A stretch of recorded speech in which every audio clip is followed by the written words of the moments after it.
The family that bet everything on Bitcoin when it was $900 is now storing it in secret vaults on 4 different continents.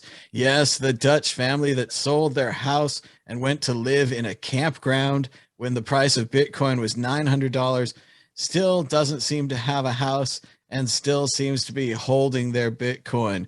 The entire article is focused not on the amount of wealth or value that they've generated, but on how they're choosing to hold their funds, continuing to hold it in crypto in a complicated situation that doesn't involve banks because he doesn't trust them, and have now alerted the world to the fact that they have hidden their hardware wallets, quote unquote, across several countries so that I never have to fly very far if I need access to my cold wallets, almost as if he was advertising to everyone the locations and necessary tools one would need to steal this from the family. Joshua Shigala, are you surprised by the media's interest in this story and the direction that they're taking, focusing on these cold storage wallets instead of on the incredible risk taken on the family, the incredible success, and more like, why aren't they spending it? Why aren't we hearing about them spending it? At least maybe just a little, right? It's probably tax liability that they don't want to say anything. And the wrench attack is also very scary. It's a family, they don't want to. Maybe it's they're just sort of putting it out there to any attacker, like, no, we don't even have access to it, so there's no point wrenching us. Martine Wismayer, they've separated the keys around the world like Indiana Jones. There's different fragments of the Horcrux that you have to put together, but in the end, you get to have their cold wallet. So win-win, right? Actually, I know Didi and his family. They're living in Portugal. They're not far away from me, and met there over Christmas. And we were talking about this subject and said, well, you have to divide it. So I don't know how he did it, or I think it's more virtual signaling than anything else. But it's relatively easy nowadays to make a proper like digital will, so to speak. Like with the modern Trezor, the Trezor, not the Trezor One, but the Model T, the one with the touchscreen. You can, when you initiate and create a new wallet, you can say, make it a Shamir shared seed wallet, SSS wallet. So this way, like we're with the 4 of us in this group now, we can say, well, if the 3 of us come together, or 4 of us come together, and we make sure that 1 key is at the notary, and then the 4 of us come together, then we can spend it. So we can recreate a wallet with the 4 of us being here.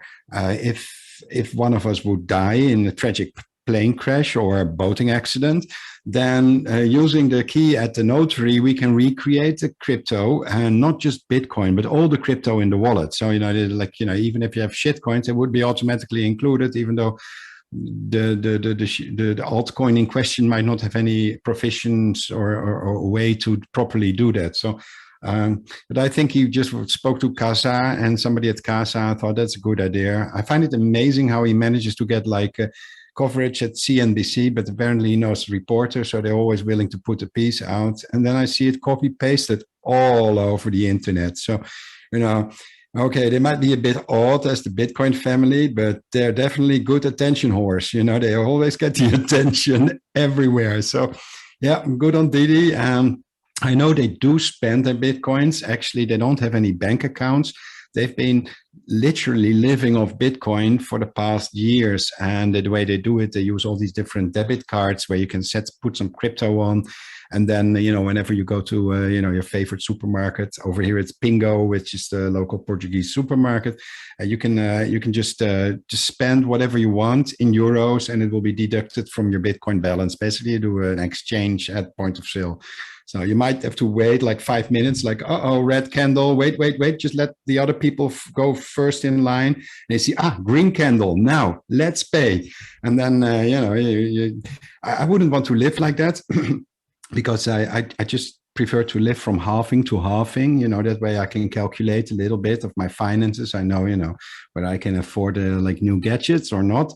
If I have to exchange every day for every purchase, I wouldn't really like it. But they've been traveling all over the world over the past years, and Since last year, they've primarily been living in Portugal, a holiday to Mexico, and it's yeah, it's a small world. I think we'll all eventually all end up in Portugal. So yeah, come to Portugal. That's where we all are. I just like to hear more stories about how he's sending his kids to a fine college and the family's enjoying going to castles and tours and just more of that, like the positive story. Because they took a major risk on Bitcoin. They bet a lot when it was low. They've held it for a long time. And I guess they're very much against bank accounts, which is one way to go.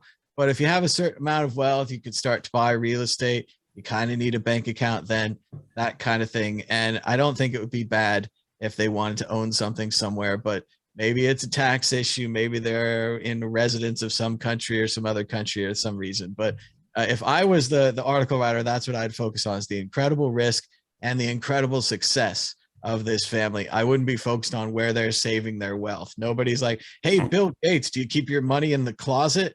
Like, Bill Gates keeps his money in 15 different bank accounts in 5 countries. And like, there's never been an article like this before. No one tells me where Bill Gates keeps his money. And Melinda Gates took it all. Yeah. She took it all. And even her, like, I don't hear about her accounts and how they're in 12 countries. I'll tell you where he keeps his money. He's America's largest private landowner now. So like he's keeping his money in your damn territory, like in the forest and stuff. I heard he bought the farms because he was all worried about the farms. So he's like, well, I'll buy them. And then everyone got really worried. So it's funny how the things we worry about. Wasim, what do you think about the Bitcoin family and their unique Horcrux type Bitcoin storage system all over the world? I mean, it's fine. Like as Martijn said, like it could be like a dual thing. There's like a little bit of signaling going on because like this person is obviously very public now. Like so, he's like the Bitcoin family. Everyone has heard of that now.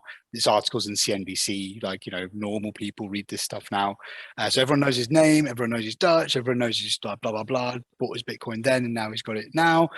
And so like I would also be signaling that like yeah, I've got a really big dog and I work out at the gym and like I've got a massive gun and like I've got, it's really hard to blah blah blah me. Like I get that, because one of the things that a lot of Bitcoiners like to do is kind of be quite discreet about their involvement in Bitcoin, at least publicly. It's a bit more difficult if you become a public figure, right? So you have to take some mitigations, and so I understand that.